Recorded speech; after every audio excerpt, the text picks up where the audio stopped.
그리스도를 본받아 시리즈 말씀 오늘 30번째 시간입니다. 누가복음 20장 27절부터 40절까지의 말씀, 오늘은 제가 말씀을 읽겠습니다. 여러분 눈으로 말씀을 잘 따라서 읽으시기 바랍니다. 누가복음 20장 27절부터 40절까지의 말씀입니다. 부활이 없다고 주장하는 사두개인 중 어떤 이들이 와서 물어 이르되, 선생님이여, 모세가 우리에게 써주기를 만일 어떤 사람의 형이 아내를 두고 자식이 없이 죽으면 그 동생이 그 아내를 취하여 형을 위하여 상속자를 세울지니라 하였나이다. 그런데 7형제가 있었는데 마지가 아내를 취하였다가 자식이 없이 죽고 그 둘째와 셋째가 그를 취하고 7이 다 그와 같이 자식이 없이 죽고 그 후에 여자도 죽었나이다. 7이 다 그를 아내로 취하였으니 부활 때에 그 중에 누구의 아내가 되리이까? 예수께서 이르시되, 이 세상의 자녀들은 장가도 가고 시집도 가되 저 세상과 및 죽은 자 가운데서 부활함을 얻기에 합당히 여김을 받은 자들은 장가가고 시집가는 일이 없으며 그들은 다시 죽을 수도 없나니 이는 천사와 동등이요 부활의 자녀로서 하나님의 자녀임이라. 죽은 자가 살아난다는 것은 모세도 가시나무 떨기에 관한 글에서 주를 아브라함의 하나님이요 이삭의 하나님이요 야곱의 하나님이시라 칭하였나니 하나님은 죽은 자의 하나님이 아니요 살아있는 자의 하나님이시라. 하나님에게는 모든 사람이 살았느니라 하시니 서기관 중 어떤 이들이 말하되, 선생님 잘 말씀하셨나이다 하니 그들은 아무것도 감히 더 물을 수 없음이더라. 아멘. 한 어린아이가 공자 선생님에게 이렇게 질문을 했답니다. 선생님, 저 하늘에는 별이 도대체 몇 개나 되나요? 그랬더니 공자 선생님이, 얘야, 저 하늘은 너무 멀리 있어서 별을 다 셀 수가 없단다, 이렇게 대답을 했습니다. 그랬더니 이 아이가 선생님에게, 그러면 선생님, 이 세상에는 사람이 도대체 몇 명이나 되나요? 또 이렇게 질문했어요. 그랬더니 공자 선생님이, 이 세상은 너무 넓어서 그 사람을 다 셀 수가 없단다, 그러니 알 수가 없지, 이렇게 대답을 하더랍니다. 그러니까 이 아이가 또 똘망똘망한 눈을 가지고 선생님을 쳐다보면서, 그러면 선생님, 사람의 눈에 있는 이 눈썹의 털은 몇 개나 되나요? 이렇게 질문했답니다. 여러분 눈썹에 털이 몇 개나 되는지 여러분 아시나요? 그런데 분명히 이 세상에는 분명히 존재하지만 우리가 뭐 어떻게 딱 설명을 하거나 납득이 되도록 그것을 설명을 하기가 힘든 것들이 참 많이 있다고 할 수 있습니다. 오늘 우리 본문 말씀이 부활에 관한 말씀인데, 여러분 부활은 삼위일체와 더불어서 기독교에서 가장 중요한 교리 가운데 하나입니다. 그런데 삼위일체도 그렇고 부활도 그렇고 사람들에게 이거를 설명하는 것이 참 쉽지 않습니다. 아무리 설명을 잘한다 하더라도 사람들이 그거를 쉽게 잘 납득하기가 참 어렵다라고 생각이 됩니다. 근데 여러분, 우리가 어떤 것에 대해서 부활도 그렇고 삼위일체도 그렇고 어떤 것에 대해서 내가 정확하게 정말 납득이 가도록 설명을 잘 하지 못한다고 해서 그것이 없는 것이 아니에요. 하늘의 별이 몇 개나 되는지 우리가 다 알 수 없습니다. 그러나 별은 분명히 존재합니다. 그렇죠? 이 세상에 사람의 숫자를 우리가 다 셀 수 없다 할지라도 사람이 분명히 존재하는 거예요. 있는 것은 있는 것입니다. 부활도 역시 마찬가지입니다. 우리는 내가 경험하는 것, 내가 알고 있는 것, 내가 손으로 잡을 수 있는 것, 또 설명이 충분히 납득이 될 만하도록 설명이 잘 되어지는 것만 우리가 이해하고 그것만 믿으려고 하는 습성들이 있습니다. 그런데 그렇지 않아도 있는 것은 있는 것이다 라고 하는 것입니다. 오늘 본문에 보면 부활이 없다고 주장하는 사람들이 있습니다. 이 사람은 사두개인인데, 여러분 성경에 이제 사두개인 하면 이 사두개인들은 예수님이 이 땅에 태어나시기 전에 한 300년 전서부터 활동했던 사람들입니다. 그리고 AD 70년경에 이 사람들은 그냥 자연적으로 그냥 그 그룹들이 소멸된 그런 부류의 사람인데, 한 400년가량을 이 땅에서 실제적으로 활동했던 또 영향력을 미쳤던 종교 그룹입니다. 그 종교인들이에요. 특별히 우리 유대 사회에 보면 신약 성경에 큰 틀을 이루고 있는 유대 사회의 대표적인 종교 그룹이 두 그룹이 있습니다. 하나는 바리새인이고 또 한 그룹은 사두개인입니다. 근데 이 사람들은 서로 믿는 게 좀 달라요. 그래서 서로 앙숙처럼 이런 관계 속에 있기도 했습니다. 바리새인들은 우리가 잘 아는 것처럼 바리새인들은 율법적인 사람입니다. 구약의 율법을 철저하게 믿고 따르는 그런 사람들이고, 또 그냥 말씀만 믿고 따르는 게 아니라 실제 삶 가운데에서도 율법적인 그런 삶을 살아야 된다고 믿었던 사람이에요. 그래서 금욕주의를 실천했던 사람들이 바리새인들입니다. 거기에 비해서 사두개인들은, 이 역사가 조금 오래됐는데, 사두개인들은 자기들이 다윗 시대에 대제사장 가운데 사독이 있었거든요. 그래서 그 자기들은 사독의 후손들이다 이렇게 주장을 합니다. 그래서 사독, 그래서 사두개인, 그렇게 이제 이름이 붙여졌는데, 그래서 이 사람들은 율법 가운데에서도 이 사람들이 믿는 것은 이제 구약 성경 가운데서 다른 것은 믿지 않고 모세의 율법, 모세 오경만 믿는데, 그 가운데에서도 이 사람들은 제사장에 관계된 것들만 이 사람들이 특별히 믿는 사람들이에요. 자기네들이 제사장의 후손이기 때문에 그렇죠. 그리고 이 사람들은 유대 사회에서 부유한 유대 사회의 아주 귀족 가문들과 결탁을 해가지고 성전을 직접 관할하는 그런 일들을 많이 했습니다. 그리고 여러분, 우리가 성경에 보면 사내들인이라고 하는 게 나오잖아요. 유대 사회의 70명으로 구성된 그런 공의회 집단입니다. 실제적인 사법기구인데, 이 사내들인 공의회의 상당한 부분들을 이 사람들이, 사두개인들이 그 세력을 움켜쥐고 있었다는 것입니다.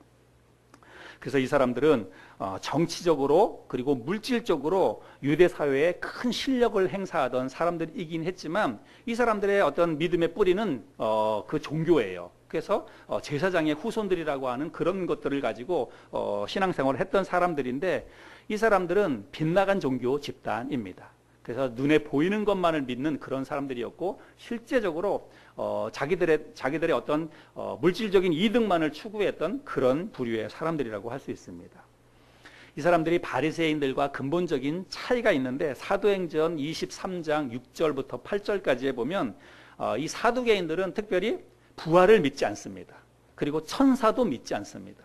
그리고 영도 믿지 않고 천국과 지옥도 믿지 않습니다. 이런 면에 있어서 바리새인들과 차이가 있다는 거예요. 바리새인들은 그런 모든 것들을 다 믿었어요. 그런데 이 사두개인들은 부활, 천사, 영, 천국, 지옥 이런 것을 믿지 않았습니다.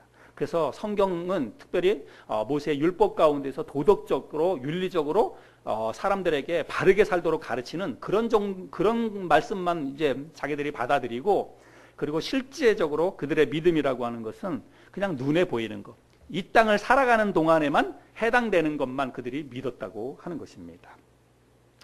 그런데 이제 이 사두개인들이 예수님을 곤경에 빠뜨리기 위해서 예수님에게 접근합니다. 우리가 지금 주일 아침마다 우리 시리즈 말씀을 나누고 있는데, 우리가 지금 나누고 있는 이 말씀들의 배경은 뭐냐면, 예수님이 예루살렘에 입성하셨습니다. 그리고 예루살렘에 입성하셔서 이제 남은 일주일을 보내는 거예요. 예루살렘에서 일주일을 보내고 나중에 십자가에 달려 돌아가시게 되는데, 그 일주일을 보내는 동안에 예수님께서 다양한 부류의 사람들로부터 공격을 당합니다. 대제사장들로부터 공격을 당하고, 서기관들로부터 공격을 당하고, 또 안식일을 범했다는 그 꼬투리를 잡아서 바리새인들로부터도 또 공격을 당하고, 그래서 이 사람 저 사람들로부터 공격을 당했지만, 예수님께서 너무나 지혜롭게, 너무나 또 그 위험 있는 말씀으로 그런 모든 대적자들을 다 물리쳐요. 그랬더니 이번에 등장하는 사람은 사두개인이에요. 이 사람들도 어떻게 해서든지 예수님을 공경에 빠뜨리기 위해서 일단 접근을 하는 것입니다. 이런 많은 부류의 사람들이 지금 예수님 한 사람을 지금 공격하는 이유는 뭐냐면, 사실은 다 따지고 보면 자기들의 밥그릇입니다. 그동안 자기들이 이루고 있었던 어떤 세력들, 그 다음에 그것을 통해서 얻었던 물질적인 이득들, 뭐 자기네들을 따르고 있었던 그런 사람들이 다 예수님에게로 옮겨가거든요. 예수 한 사람만 지금 없애면 자기네들은 그들의 가지고 있었던 모든 기득권들을 다 누릴 수 있는데, 모든 사람들이 다 예수를 메시아라고 하면서 예수를 따라가니까 사람들이 다 어떤 합심해가지고 지금 예수를 공격하는 그런 지경이에요. 그래서 지금 사두개인도 그런 목적을 가지고 예수님에게 접근을 하고 있는데, 이 사람들이 또 말을 가지고 예수님을 공경에 빠뜨리기 위해서 질문을 던집니다. 그 질문은 뭐냐면, 한 7 형제가 있는데, 7 형제 가운데 마지가 아내를 맞이해서 결혼을 했는데, 그만 자식이 없이 일찍 죽고 말았어요. 그러니까 그러면 그 이제 자식을 잊지 못하게 되는 거 아닙니까? 그러니까 이제 어떤 후손을 잊지 못하게 되는 그런 상황이 생긴 거예요. 그랬을 때 이제 둘째가 그 형의 동생이 그 자기의 형수를 아내로 맞이해 가지고 대를 잇게 되는 것입니다. 근데 이런 것들은 우리의 생각으로는 이게 좀 납득이 안 돼요. 그렇죠? 예, 잘 이해가 안 되는 것이지만 이게 구약의 율법에 있습니다. 하나님께서 이스라엘 백성들에게 그런 결혼 제도를 허락하셨어요. 제가 한번 읽어드려 볼 테니까 여러분 한번 말씀을 보시기 바랍니다. 신명기 25장에 보면 신명기 25장 5절 6절에 보면 형제들이 함께 사는데 그중 하나가 죽고 아들이 없거든 그 죽은 자의 아내는 나가서 타인에게 시집가지 말 것이요 그의 남편의 형제가 그에게로 들어가서 그를 맞이하여 아내로 삼아 그의 남편의 형제된 의무를 그에게 다 행할 것이요 그 여인이 낳은 첫 아들이 그 죽은 형제의 이름을 잇게 하여 그 이름이 이스라엘 중에서 끊어지지 않게 할 것이니라. 하나님께서 이런 율법을 이스라엘 백성들에게 주셨다는 것입니다. 이스라엘 민족이 대가 끊기지 않게 하기 위해서 이런 제도를 주셨다는 거예요. 그래서 이런 결혼 제도가 수혼이라고 불려지기도 하고 계대 결혼이라고 불려지기도 하는 것입니다. 이제 그것을 가지고 이 사두개인들이 성경을 아는 사람들이니까 그 성경의 모세를 통해서 주셨던 그 결혼 제도를 가지고 예를 들어서 이야기하는 것입니다. 그래서 첫째가 그렇게 아내를 맞이해서 살다가 자식이 없이 죽었어요. 그러면 당연히 이 법에 따라서 둘째가 이제 형수를 아내로 맞이해서 자식을 잊게 되는데 둘째도 자식이 없이 그만 죽고 말았다는 것입니다. 그렇게 해서 셋째, 넷째, 그래서 마지막에 일곱째까지 칠형제가 있었는데 일곱째까지 그렇게 아내를 맞이했는데 공교롭게도 모든 형제가 다 자식이 없이 죽고 말았다는 것입니다. 그리고 결국은 그 여인도 죽게 되었다는 거예요. 그러면 마지막에 부활 때가 되면 누가 이 칠형제의 그 아내가 될 것이냐 이것입니다. 칠형제가 다 한 여인을 아내로 맞이했으니까 과연 그러면 누가 진짜 그 아내가 될 것이냐 이렇게 이야기를 하는 것입니다. 누구의 그 아내가 될 것이냐 이렇게 질문을 하는 거예요. 근데 여러분 사실은 이게 어떻게 보면 질문 자체로 보면 뭐 틀린 질문이 아니에요. 그렇죠? 그럴듯한 질문입니다. 그런데 만약에 실제로 그런 일이 있었다고 한다면 그건 우리도 궁금해요. 그죠? 그 칠형제 가운데 과연 누구의 그 아내가 진짜 맞는 것인지 그게 진짜 궁금합니다. 똑같잖아요. 조건은. 다 자식이 없이 다 죽었는데 누구의 아내가 될 것인가? 그게 궁금하죠. 근데 여러분 이들의 주장은 잘못되었습니다. 왜 잘못되었냐면 첫 번째는 이들은 자기 스스로들도 이 사람들은 뭐예요? 부활을 안 믿는 사람들이에요. 자기네들도 부활을 안 믿는 사람들입니다. 그런데 지금 예를 들기로 예수님에게 와서 질문하는 것은 부활 때에 누구의 아내가 되겠느냐? 이거는 일단 그들이 지금 주장하는 거하고 일단 논리적으로 맞지 않아요. 자기네들도 부활을 안 믿으면서 지금 이렇게 이야기하니까. 그 다음에 이들이 지금 이 이야기할 때는 만약에 이렇게 얘기했는데 여러분 일단 확률적으로도 이런 일이 생길 가능성은 거의 없다고 봐야 합니다. 왜 그러냐면 칠형제가 있는데 여러분 첫째하고 마지막 일곱째하고는 나이 차이를 한번 생각해 보세요. 예, 나이 차이로 보면 첫째가 예를 들어서 20대 초반이나 이 당시에 유대 사회는 뭐 보통 20대 초반에 결혼하니까 20대 초반에 결혼을 했다면 마지막 일곱째는 아마도 그냥 뭐 7, 8살 정도 됐을 것입니다. 나이 차이로 보면 빠르게 결혼한다고 하더라도 그러면 여러분 7, 8살 된 아이가 나중에 커가지고 그 형수를 아내로 맞이할 정도가 되면 형수는 이미 또 훨씬 더 나이가 많이 들어버리는 것이고 그렇게 해서 결혼이 이루어질 가능성은 거의 없어요. 설령 결혼이 이루어진다 하더라도 여러분 칠형제가 있는데 칠형제가 공교롭게도 다 한 명도 자식을 낳지 못하고 죽는다는 것은 이건 또 사실 그럴 가능성은 거의 없어요. 뭐 씨 없는 수박도 아니고 그죠? 어떻게 칠형제가 한 사람도 자식이 없이 다 죽을 수가 있겠습니까? 그러니까 지금 이 사람들이 이렇게 지금 예를 드는 것은 목적은 하나예요. 예수님을 공경에 빠뜨리기 위해서 그랬다는 것입니다.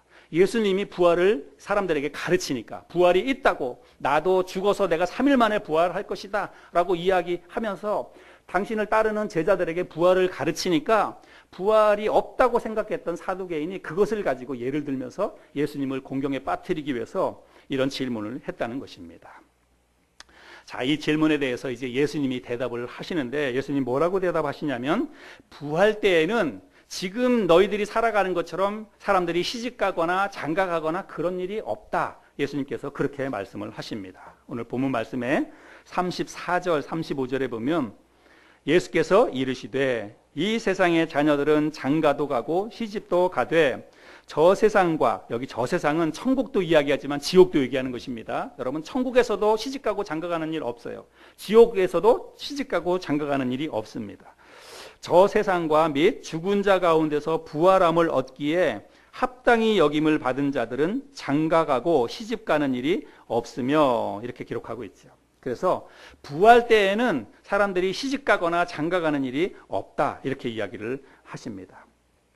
그리고 또 부활 때가 되면은 사람들이 죽지 않을 것이라고 이야기합니다. 여기 36절에 보면 그들은 다시 죽을 수도 없나니. 그래서 부활한 몸으로 우리가 사람이 이제 부활하게 되면 그러면 시집가지도 않고, 부활한 몸을 가지고는 시집가지도 않고 장가가지도 않고 또 부활의 몸은 죽지도 않는다는 것입니다. 그래서 그들은 다시 죽을 수도 없나니 이는 천사와 동등이요 부활의 자녀로서 하나님의 자녀임이라. 여기 천사와 동등이라, 이 말은 뭐냐면 우리가 부활했을 때 부활의 몸이 천사처럼 그렇게 부활한다, 그 말이 아니에요. 그냥 천사처럼 죽음을 보지 않는다는 것입니다. 죽지 않는다는 그런 의미입니다. 그러면서 예수님께서 이제 부활에 대해서 증거로 예수님이 말씀을 하시는데, 어떤 증거를 말씀하시냐면 모세가 가시나무 떨기에 관한 글에서 한 이야기를 가지고 이야기합니다. 가시나무 떨기에 관한 글이라고 하는 것은 출애굽기를 이야기하는 거예요. 출애굽기에서 모세가 하나님을 어떻게 불렀냐면 하나님은 아브라함의 하나님이요 이삭의 하나님이요 야곱의 하나님이라고 하나님을 그렇게 호칭을 불렀어요. 그렇게 불렀습니다. 그러면 모세가 하나님을 아브라함의 하나님이요 이삭의 하나님이요 그리고 야곱의 하나님이라고 부른 것은, 그거는 하나님이 죽은 자의 하나님이 아니라 산자의 하나님이라고 하는 그런 뜻입니다. 시대를 초월해서 하나님은 아브라함 때에도 하나님은 살아계셨고, 그리고 이삭 때에도, 그리고 그의 한참 뒤에 후손인 그 야곱의 때에도 하나님은 살아계신 하나님이라고 하는 것입니다. 근데 이것은 하나님만 시대를 초월해서 모든 사람들에게 하나님이 살아계시다는 말씀인데, 그거는 하나님만 살아계시다고 하는 그런 말씀이 아니라 하나님 앞에서도 그 사람들이 모두가 다 시대를 초월해서 그 사람들이 다 살아있다라고 하는 그런 말이 되는 것입니다. 그래서 37절 말씀에 보면, 37절 38절에 보면 죽은 자가 살아난다는 것은 모세도 가시나무 떨기에 관한 글에서 주를 아브라함의 하나님이요 이삭의 하나님이요 야곱의 하나님이시라 칭하였나니 하나님은 죽은 자의 하나님이 아니요 살아있는 자의 하나님이시라. 하나님에게는 모든 사람이 살았느니라 하시니. 그래서 하나님이 모든 시대를 초월해서 사람들에게 살아계셨듯이 이 땅에 있는 사람들도 우리의 입장에서 사람과 사람과의 관계 속에서는 사람이 죽고 땅속에 묻고 그렇기도 하지만, 하나님의 입장에서는 모든 사람들이 시대를 초월해서 하나님 앞에서는 다 살아있다는 것입니다. 이 말씀을 예수님께서 이렇게 말씀을 하고 계십니다. 자, 그런데 예수님께서 이렇게 이 사람들의, 사두개인들에게 대답을 하셨는데, 예수님의 이 대답이 이 사람들에게 얼마나 설득력이 있었는지, 또 그들이 이 예수님의 말씀을 얼마나 정확하게 이해를 했는지는 잘 모르겠습니다. 근데 아무튼 오늘 말씀을 보면 예수님의 대답에 대해서 서기관들이 더 이상 아무것도 묻지 못했다, 이렇게 질문을 하고 있습니다. 그러니까 더 이상 반박을 하지 못했다는 그런 말이지요. 여러분, 우리 부활은 기독교의 가장 핵심적인 가르침, 핵심적인 교리 가운데 하나입니다. 예수님의 십자가의 죽으심과 함께 기독교 신앙의 가장 근간을 이루는 그런 가르침이라고 할 수가 있습니다. 그러나 사실은 논리적으로 그리고 상식적으로 사람들에게 이 부활에 대해서 명쾌하게 설명하는 것은 힘든 것이 조금 있습니다. 부활에 대해서 여러분들 설교도 많이 들었잖아요. 목사님들의 이야기도 많이 듣고 여러분들 성경을 통해서 많이 읽기도 하고 그랬는데, 그것을 부활에 관한 것을 우리가 믿음으로 받아들이면 아무 문제가 없지만, 그냥 상식적으로 혹은 논리적으로 이 부활을 우리가 이해하려고 하면 조금 어려움이 있다는 것입니다. 그거는 이제 사실이죠. 근데 왜 그러냐면, 여러분, 왜 부활이 논리적으로 상식적으로 이거를 이해하고 납득하기가 어려우냐면, 여러분, 부활이라고 하는 것 자체가 상식적인 일이 아니기 때문에 그래요. 부활이라고 하는 그 사건 자체가 상식적이지 않기 때문에 그렇다는 것입니다. 여러분, 우리가 일반적인 상식은 뭐냐면 사람이 한번 태어나면 언젠가는 어떻게 되는 거예요? 죽는 거예요. 예. 모든 사람들이 이 땅에 한번 태어나면 언젠가는 죽습니다. 그리고 일반적으로 사람들이 알고 있는 상식은 뭐냐면 사람은 죽으면 그 사람의 인생이 그걸로 끝나는 거예요. 이게 일반적인 상식이에요. 우리가 다 머릿속에 있는 상식이에요. 근데 부활은 이 상식의 틀이 깨지는 거 아닙니까? 그러니까 우리가 논리적으로 상식적으로 이거를 받아들이고 이해하는 것이 사실은 쉬운 게 아니라고 하는 것이죠. 역사 이래로 이 상식의 틀이 깨진 적이 없습니다. 그 누구도 이 상식의 틀을 깨고 살아난 사람이 없어요. 단 한 사람, 오직 예수 그리스도 이외에는 역사 이래로 이 사람들이 한번 태어나면 죽고 죽음으로 모든 것이 끝난다고 하는 이 상식의 틀이 깨진 적이 없다고 하는 것입니다. 오직 예수 그리스도 한 번밖에는 없어요. 그렇기 때문에 우리가 이거를 설명하기도 힘들고 이것을 우리가 믿고 받아들이는 것도 사실은 쉬운 게 아니라고 하는 것입니다. 그런데 여러분, 부활은 분명히 있습니다. 제가 서두에서 이야기했듯이 하늘에 수없이 많은 별들이 떠 있는데 여러분, 우리가 별의 숫자를 다 셀 수 없다고 하더라도 별은 분명히 존재하는 것입니다. 우리 눈에 있는 눈썹의 털 숫자를 우리가 다 셀 수 없어도 여러분, 눈썹은 분명히 있는 거잖아요. 내가 셀 수 없다고 해가지고 내가 정확히 설명할 수 없다고 해서 그게 없는 게 아니라고 하는 것입니다. 부활은 성경 속에 증거가 분명히 있습니다. 그리고 부활에 대한 하나님의 명확한 약속도 성경에 분명히 기록되어져 있습니다. 근데 문제는 뭐냐면 사람들이 그것을 잘 믿으려 하지 않는다는 거죠. 사두개인들처럼 그렇습니다. 근데 여러분, 사두개인은 제가 사두개인의 이 어떤 배경을 설명드렸는데 여러분, 사두개인들은 그 성경을 안 믿는 사람이 아니에요. 제사장들의 후손이고 율법을 믿는 사람들이었습니다. 그런데 그리고 성전에서 그 사람들이 일을 하는 사람들이었어요. 하나님의 말씀도 믿고 성전에서 일을 하는 그런 오늘날로 보자면 크리스찬들입니다. 그런데 그런 그들이 믿고 싶은 것만 믿었다는 것입니다. 자기네들이 납득이 되는 것, 이해가 되는 것만 받아들이고 눈에 보이는 것만 믿었다는 거예요. 근데 여러분, 사두개인들만 그렇지 않습니다. 오늘날 많은 교회 다니는 많은 소위 그리스도인이라고 하는 사람들 가운데에서도 이 사두개인들처럼 그렇게 신앙생활하는 사람들이 많이 있습니다. 오늘 아침에 우리들은 이 말씀을 통해서 이게 다른 사람들의 이야기가 아니라 성경 속에 기록되어져 있는 어떤 한 부류의 잘못된 빗나간 종교 집단 사람들의 이야기가 아니라 내 자신의 믿음을 손바닥 위에 올려놓고 오늘 아침에 점검해 봐야 합니다. 나는 정말 예수님의 부활을 믿고 있는지 우리 스스로를 한번 받아들여야 됩니다. 오늘날에 그런 사람들이 많이 있다고 얘기했죠. 하나님의 존재는 다 믿습니다. 성경도 믿습니다. 예수 그리스도께서 십자가에 돌아가신 것도 다 믿습니다. 그런데 천국과 지옥을 안 믿는 사람들이 있어요. 여러분, 안 믿는 불신자들이 아니라 교회 다니면서 신앙생활을 하면서도 천국과 지옥을 안 믿는 사람들이 있습니다. 하나님도 믿고 성경도 믿고 예수님도 믿지만 천국과 지옥은 안 믿는 사람들이 있습니다. 그래서 천국, 지옥 그거 죽어서 가봐야 알지 어떻게 아느냐. 신앙생활 오래 한 사람 중에서도요, 저도 그런 사람 많이 만나봤습니다. 상담하면서 복음 전하고 다 이야기하면서 당신은 오늘 죽으면 천국 갈 수 있습니까? 근데 그거 죽어봐야 알죠. 이렇게 대답하는 사람들이 많이 있어요. 여러분들도 아마 그런 분들 만나보셨을 것입니다. 여러분은 어떻게 생각하시나요?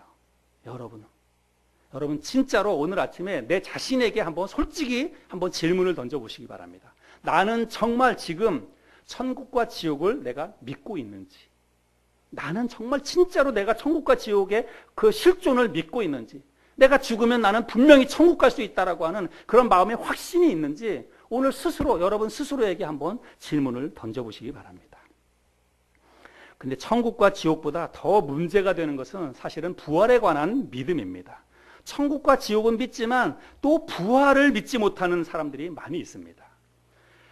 2000년에 미국의 뉴스위크지에 실린 기사인데 미국 시민들을 대상으로 해가지고 설문조사를 했답니다. 어떤 설문조사를 했냐면 당신은 예수 그리스도가 실제 존재했던 인물이라고 믿습니까? 이런 질문을 던졌대요. 그랬더니 68%의 사람들이 예수님이 실제 존재했었던 사람이다라고 그렇게 대답을 했답니다. 그래서 그 근거를 가지고 미국에서 미국의 크리스찬의 숫자가 68%다 이렇게 발표를 했다는 것입니다. 그런데 그 동일한 질문을 했던 사람들에게 그러면 당신은 예수 그리스도께서 부활하셨다고 하는 사실을 믿습니까? 예수님의 부활에 대해서 질문을 던졌대요. 그랬더니 예수님이 실존 인물이라고 대답했던 그런 사람들이 68%인데 예수님이 부활하셨다는 것에 대한 그 대답에 대해서는 18%만 예스라고 대답을 했답니다. 그래서 미국의 복음주의 이런 그리스도인들 복음주의 그런 계통에서는 미국의 2000년도에 크리스찬의 숫자는 18%밖에 안 된다 이렇게 발표를 했답니다.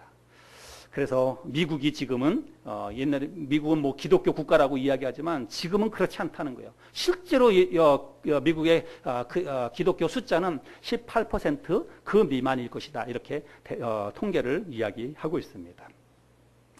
그리고 교회에 다니고 있는 사람들을 대상으로 해서도 질문했답니다. 이거는 이제 아까 얘기한 거는 미국 시민들을 대상으로 한 질문이었고 실제로 지금 열심히 신앙생활하고 있는 미국에 교회 다니고 있는 사람들을 대상으로 해서 부활에 대한 질문을 했더니 30%만 부활을 믿는다고 대답을 했다는 것입니다. 여러분은 어떻게 생각하시나요? 여러분은 정말 부활을 믿고 있느냐 한번 스스로 점검을 해보시기 바랍니다.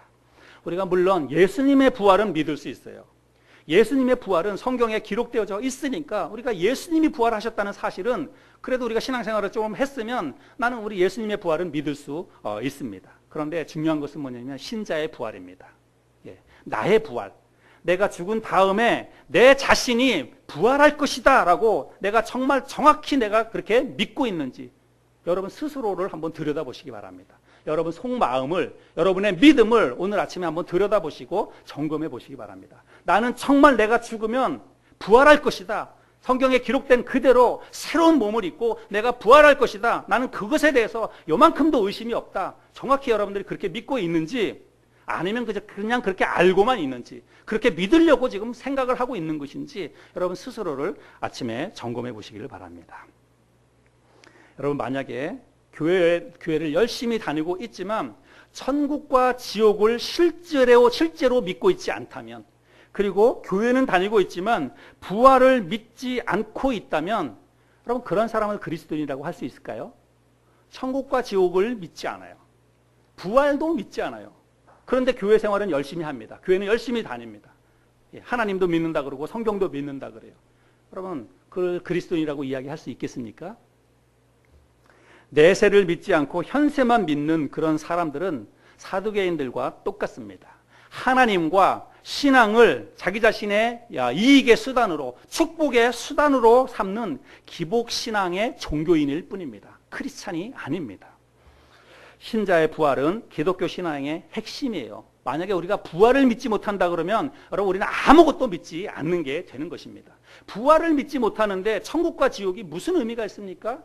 여러분 부활을 믿지 못한다는 말은 어떤 의미냐면 내 인생이 죽음으로 다 끝난다는 거예요. 부활을 믿지 못한다는 것은 죽음 이후에 아무것도 없다는 것입니다. 그러면 여러분 천국과 지옥이 무슨 의미가 있습니까? 죽음으로 모든 게 끝난다고 한다면 아무 의미가 없는 거죠. 그런데 여러분 부활을 믿지 못한다고 한다면 우리가 믿는 모든 것들은 그냥 다 헛것이 되는 거예요. 다 헛것이 되는 것입니다. 천국과 지옥도 헛것이 되는 것이고 내가 지금 신앙생활하는 것도 다 헛것이 되고 마는 것입니다. 오늘 아침에 내가 정말로 부활을 내가 분명히 믿고 있는 사람인지를 우리 스스로 한 번씩 다 점검해 볼 수 있기를 바랍니다. 사람들이 부활을 잘 믿지 못하는 이유가 있어요. 그 이유는 뭐냐면 이것이 논리적이지 않고 이것이 상식적이지 않기 때문이라고 하는 것입니다. 여러분 우리들도 부활에 대해서 궁금한 게 있잖아요. 지금 이 서기관들은 아마도 예수님이 부활을 가리키니까 실제로 이게 궁금했을 거예요. 물론 공경에 빠뜨리기 위해서 질문을 했지만 실제로 율법에 그런 이제 어떤 결혼 제도가 있으니까 그래서 만약에 칠형제가 있는데 그 칠형제 가운데에서 한 형수를 그 여자를 아내로 맞이해가지고 다 자식이 없이 죽으면 부활 때에 과연 누가 진짜 그 아내의 그 남편이 될 것인가 이게 정말 궁금했을 거예요. 근데 여러분 우리도 신앙생활 하면서 부활에 대해서 우리가 배우고 이렇게 하지만 우리도 궁금한 게 있잖아요. 여러분 부활에 대해서 궁금한 게 있으세요? 없으세요? 궁금한 게 많지요. 궁금한 게 없다면 이게 잘못된 거예요. 부활에 대해서 진짜 궁금한 게 많아요. 저도 궁금한 게 참 많습니다. 어떤 게 궁금하냐면 부활할 때 가장 궁금한 게 아마 여러분들도 그거예요. 어떤 몸으로 부활하는지. 그렇죠. 예. 부활할 때 어떤 몸으로 부활을 하는지 그게 참 궁금합니다. 만약에 제가 오늘 이런 몸을 가지고 제가 오늘 예배 드리고 나서 오늘 만약에 죽었다면 그러면 저는 이제 오늘 죽은 이 상태로 이제 그냥 뭐 무덤에 묻히고 화장을 하든지 그렇게 될 텐데 그러면 마지막에 예수님이 이 땅에 오실 때 부활할 때는 내가 어떤 몸으로 부활하는지 죽기 직전의 모습으로 부활하는지 아니면 뭐 30대 때 20대 때 젊은이로 부활하는지 여러분 이게 궁금하잖아요. 그죠? 여러분들도 지금 연세 드신 분도 계시고 그러는데 어떤 몸으로 부활하는지 여러분들도 아마 다 궁금할 거예요. 어린이가 어린이 때 만약에 죽는다면 그 어린이 시절에서 부활하는 것인지 뭐 이게 다 궁금할 겁니다. 그리고 그냥 생김새도 요 모양으로 그대로 부활하는 것인지 뭐 다른 모습으로 부활하는 것인지 혹시 우리가 어떤 신체적으로 조금 연약함이 있거나 결함이 있으면 신체적인 결함을 가진 그 상태로 부활하는 것인지 아니면 그거는 깨끗이 나아가지고 더 건강한 모습으로 부활하는 것인지 하여간 부활에 관계돼 가지고 어떤 몸으로 부활하는지 여러분 이게 참 궁금합니다. 저도 참 그게 궁금하더라고요. 그리고 부활한 다음에 우리가 천국에서 하나님하고 살 텐데 부활해가지고 천국에 가서 살 때 그때 이 땅에서 예수 믿고 사는 모든 사람들은 부활해서 다 천국에서 만날 거 아니에요. 그러니까 우리 부모님 가운데에서도 신앙생활했던 분 가운데에서 먼저 이제 그 천국 가신 분들은 나중에 부활하면 다 만나게 될 텐데 천국에서 다 만나는 거 아니겠어요? 근데 다 만날 때 그때 우리가 서로 가족끼리 다 알아보는지 여러분 이런 거 궁금하잖아요. 그죠? 이 땅을 살아가는 동안에 내가 정말 사랑했던 사람, 나와 함께 가족으로 지냈던 이런 사람들이 똑같이 천국에서 서로 알아보고 또 반갑게 맞이하고 그러는지 아니면 뭐 그런 다른 개념이 형성이 되는지 이런 것도 궁금할 거예요. 저도 참 궁금합니다. 이 땅을 살아가는데 우리가 그리스도인이긴 하지만 뭐 사랑하는 사람만 있진 않잖아요. 같이 신앙생활 하면서도 조금 미운 털이 박힌 사람도 있고 또 어떻게 보면 그러면 안 되지만 원수처럼 지낸 사람도 있는데 만약에 천국 갔는데 그 사람을 알아봐가지고 내 돈 떼어먹고 간 사람이 거기 딱 있어요. 천국에서. 뭐 어떻게 하겠어요. 가가지고 천국에서 막 멱살잡이를 해야 되는 건가 그런 관계가 그대로 유지되는 건가 어떤 건가 이런 것도 참 궁금합니다. 그래서 우리들도 한 번도 경험을 해보지 않았기 때문에 이런 부활의 몸에 대해서 우리들도 궁금한 것이 참 많이 있지요. 자, 근데 여러분 성경에서 이런 것들에 대해서 설명을 우리에게 해주고 있습니다. 너무 감사하죠. 한번 찾아보겠습니다. 여러분 고린도전서 15장을 한번 펴보시기 바랍니다. 우리 몇 군데를 찾아서 부활의 몸이 어떤 몸으로 우리가 부활하게 되는지 그리고 부활하면 어떻게 살아가게 되는지 한번 성경을 통해서 확인해 보도록 하겠습니다.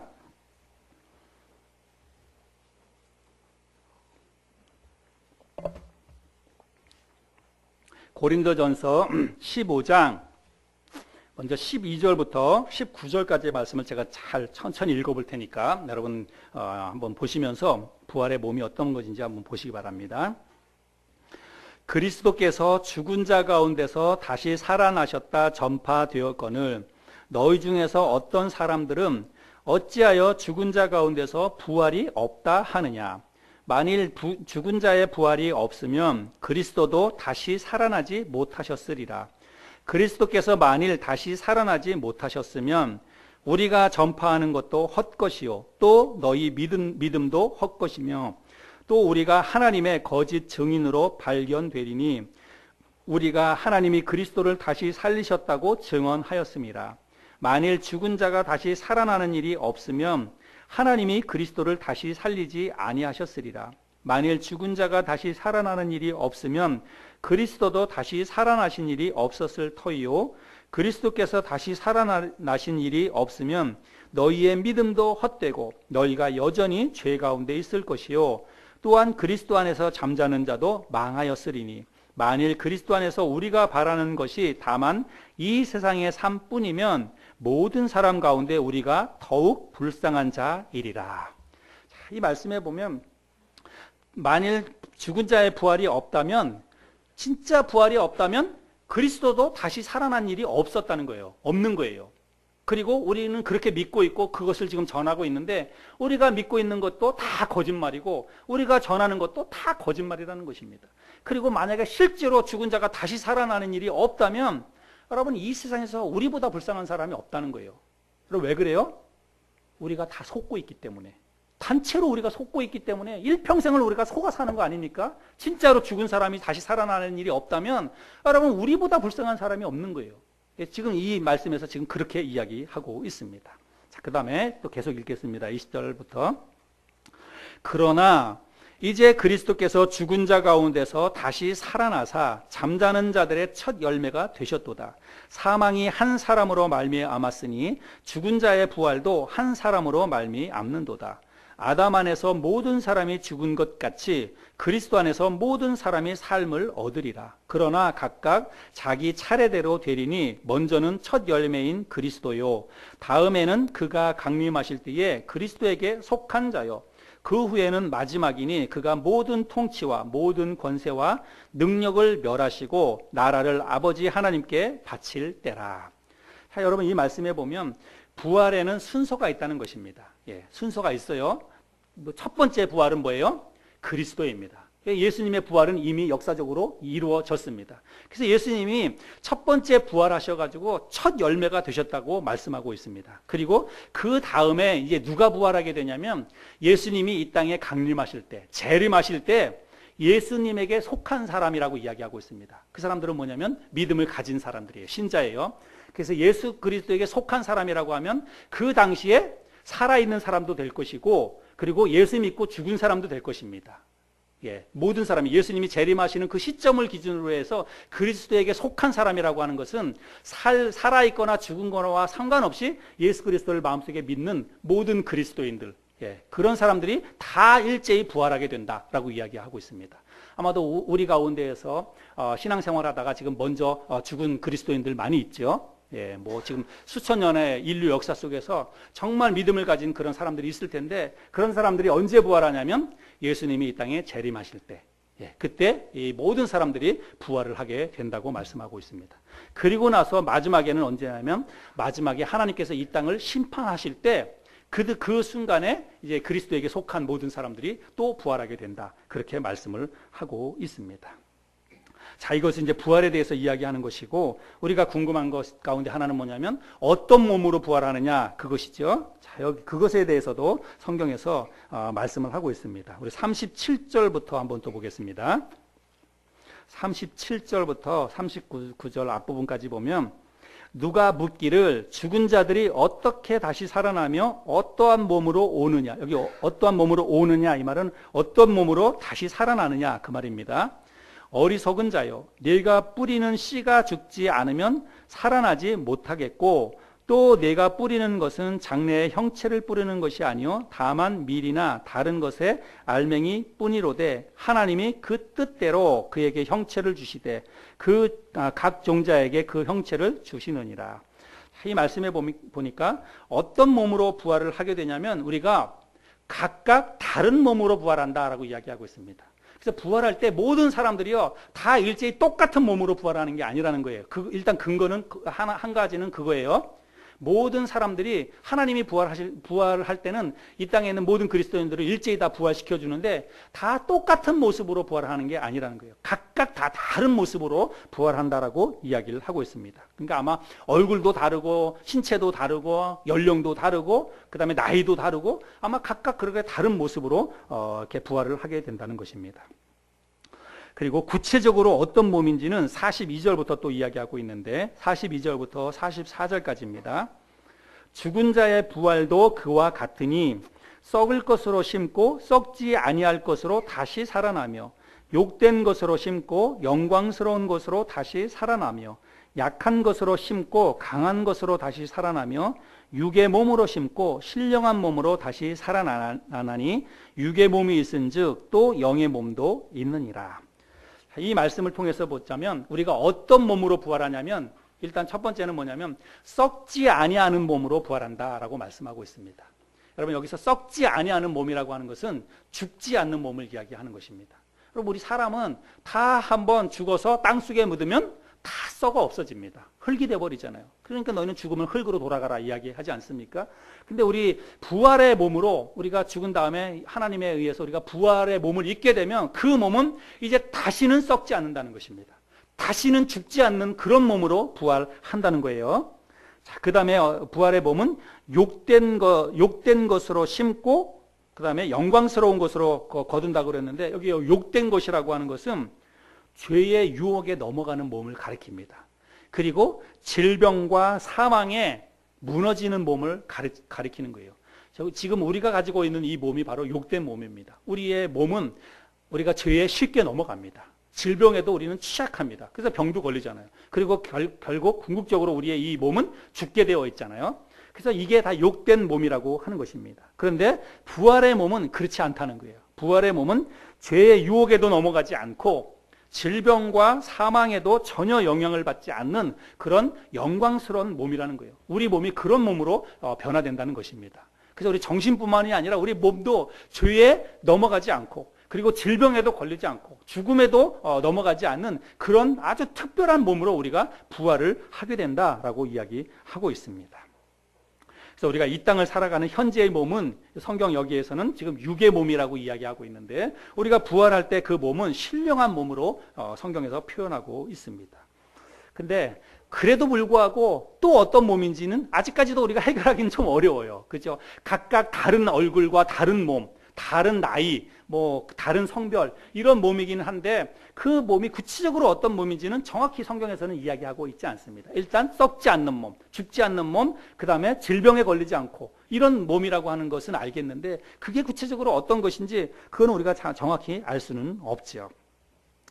자, 그런데 여러분 우리가 보면 그것에 대해서는 우리가 그냥 상상력을 발휘해서 우리가 그냥 가지고 있어야 돼요. 성경에서 더 이상 설명하지 않으면 우리도 구태여 그거를 우리가 그거 설명하려고 들면 안 됩니다. 오히려 그러다가 잘못될 수 있어요. 예, 잘못된 이단이 생길 수 있습니다.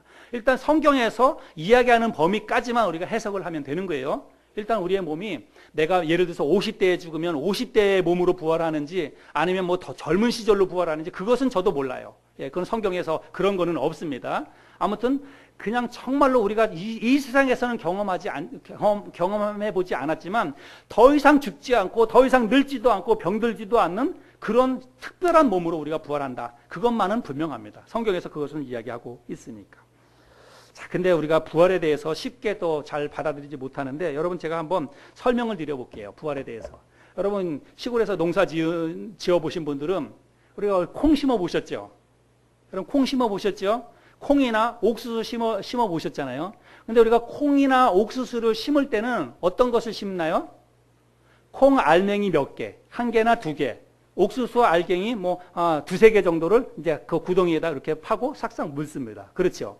그런데 나중에 우리가 콩을 수확하거나 옥수수를 수확할 때는 여러분 어떤 것을 수확합니까? 내가 심은 것을 수확합니까? 아니면 다른 것을 수확합니까? 예. 내가 심은 거는 그냥 땅 속에 있어요. 땅 속에 묻혀서 그냥 그거는 죽고 마는 것입니다. 그런데 그 내가 심었던 콩 몇 알, 그리고 옥수수 몇 알에서 전혀 다른 게 생기는 거예요. 전혀 다른 게. 예. 자, 그림을 통해서 제가 이렇게 보여드려 볼게요. 콩 종류도 너무 많아요. 다양한 종류가 있습니다. 이 세상에 인간의 종류도 다양한 것처럼 콩의 종류도 참 다양하죠. 저 콩 알갱이 다양한 것 가운데서 하나를 땅 속에다 한번 심는다고 생각을 해보세요. 그러면 나중에 이런 게 생기는 거예요. 내가 심었던 것과는 전혀 다른 게 생깁니다. 예, 전혀 다른 거죠. 예. 그리고 내가 땅 속에 심었던 거는 그냥 땅 속에 묻혀져 있는 거예요. 근데 땅 밖으로 나오는 거는 저런 게 생기는 것입니다. 예. 이런 콩도 있고 또 이런 콩도 있고. 예.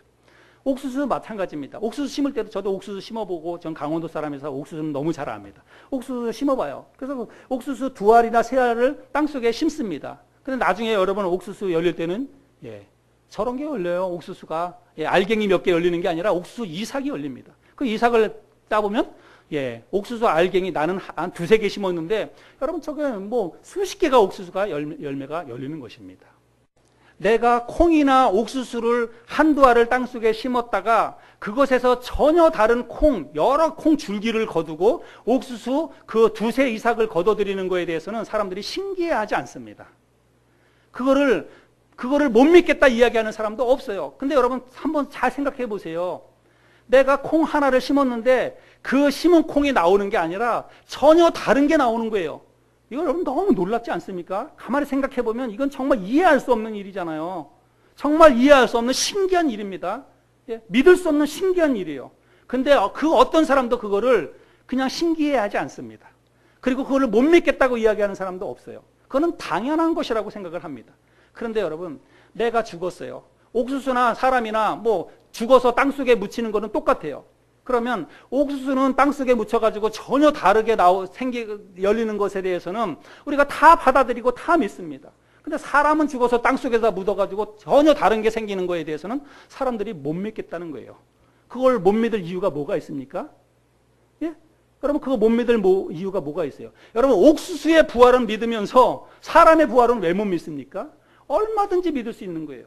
얼마든지 설명도 가능한 것입니다. 예. 여러분, 그렇죠? 예. 사람도 죽으면 땅속에 묻습니다. 그러면 그 땅속에 있는 그 사람 자체가 살아나오는 게 아니에요. 그거는 죽어 없어지는 것입니다. 화장해가지고 가루로 만들어 버렸는데 여러분, 그 사람이 그대로 살아나오는 게 아니에요. 전혀 다른 하나님께서 계획하셨던 전혀 다른 사람이 부활의 몸을 입고 살아나오는 것입니다. 여러분, 우리가 부활을 그렇게 이해를 할 수 있어야 됩니다. 그 첫 번째 증거가 바로 예수님의 부활이었어요. 예수님이 부활하셨습니다. 예수님이 부활하셨을 때에는 이 땅에 살고 있었던 아마 그 모습 그대로였을 것입니다. 그런데 사람들이 그 부활하신 예수님을 못 알아봐요. 예수님이 실제로 같이 걸어가는데도 그 뭐 유령이라고 그냥 뭐 어떤 영적인 존재가 아니에요. 실제 몸을 입고 있었습니다. 도마에게도 보여주셨잖아요. 그런데도 예수님을 잘 못 알아봅니다. 예. 그리고 예수님이 순간적으로 이곳에 계셨다가 또 순간적으로 다른 곳에 계시고 그런 모습을 성경에서 알 수 있습니다. 여러분, 우리도 아마 부활의 몸을 입으면 그러리라고 생각을 합니다. 아마 시공을 초월할 수 있는 그런 능력도 부활의 몸을 가진 사람들에게는 분명히 있을 거라고 저는 생각을 합니다. 어찌됐든지 간에 영혼만 부활하는 게 아니라 우리가 육체도 함께 부활해서 영원히 썩지 않고 죽지 않을 몸으로 우리가 부활해서 그리고 천국에서 하나님과 함께 영원토록 살게 될 것입니다. 이것이 성경에 약속되어져 있는 하나님의 말씀입니다. 여러분, 예수님의 부활이 역사적인 사실이었듯이 신자의 부활, 예수 믿는 모든 그리스도인들의 부활도 분명한 사실입니다. 저와 여러분들이 이 사실을 분명히 믿을 수 있기를 바랍니다. 여러분, 우리 이 부활이 우리에게 주는 의미가 있어요. 예. 그러면 이 부활이 우리에게 어떤 의미냐? 여러분, 정말 부활이 없다면, 죽음으로 모든 것이 그냥 끝나버리는 것이라면 여러분, 우리 신앙생활할 이유가 아무것도 없어요. 진짜 신앙생활 할 이유가 없습니다. 오늘 이 자리에 앉아있을 이유도 없고 다음 주일날 여러분 교회에 올 이유가 없어요. 여러분이 진짜로 부활을 못 믿겠다 그러면 다음 주에 교회 오지 마세요. 예. 부활을 믿지 못한다고 한다면 여러분 교회 다닐 필요가 없어요. 그냥 죽음으로 끝난다고 한다면 굳이 내가 뭐 일요일날 늦잠도 못 자고 굳이 교회 나올 이유가 뭐가 있습니까? 그냥 이 땅을 살아가는 동안에 잘 먹고 잘 살고 좋은 곳에 여행 다니고 그냥 그렇게 즐겁게 살다가 그냥 가면 되는 거예요. 부활이 없다면, 죽음으로 모든 것이 끝난다면 그렇게 사는 게 가장 행복한 삶이고 가장 지혜로운 삶입니다. 부활이 없다면. 예.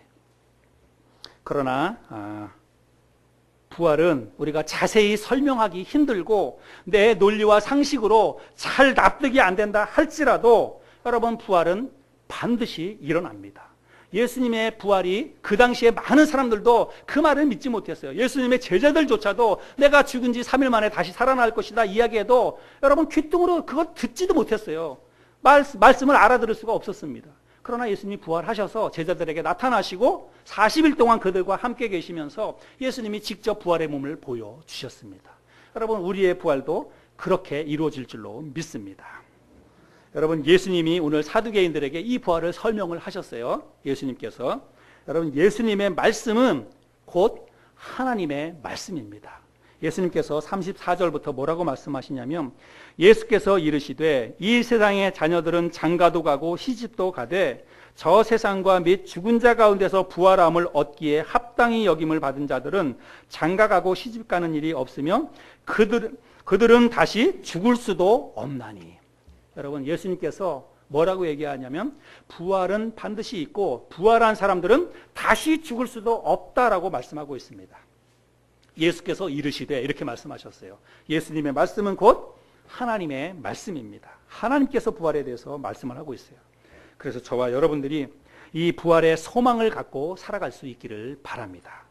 여러분, 우리가 삶이 힘들고 어려움이 있죠. 우리의 삶 가운데 고난이 있습니다. 또 우리 성도님들 가운데서 육체의 연약함을 안고 계시는 분들도 있을 것입니다. 질병 때문에 고통을 당하는 분들도 분명히 있을 거예요. 그래서 삶이 힘들고 걱정스럽고 두려움이 있을 것입니다. 그러나 여러분, 이 땅에서의 삶이 전부가 아니라는 것, 이 땅에서의 삶이 끝이 아니라는 사실을 저와 여러분들이 오늘 아침에 확실히 기억할 수 있기를 바랍니다.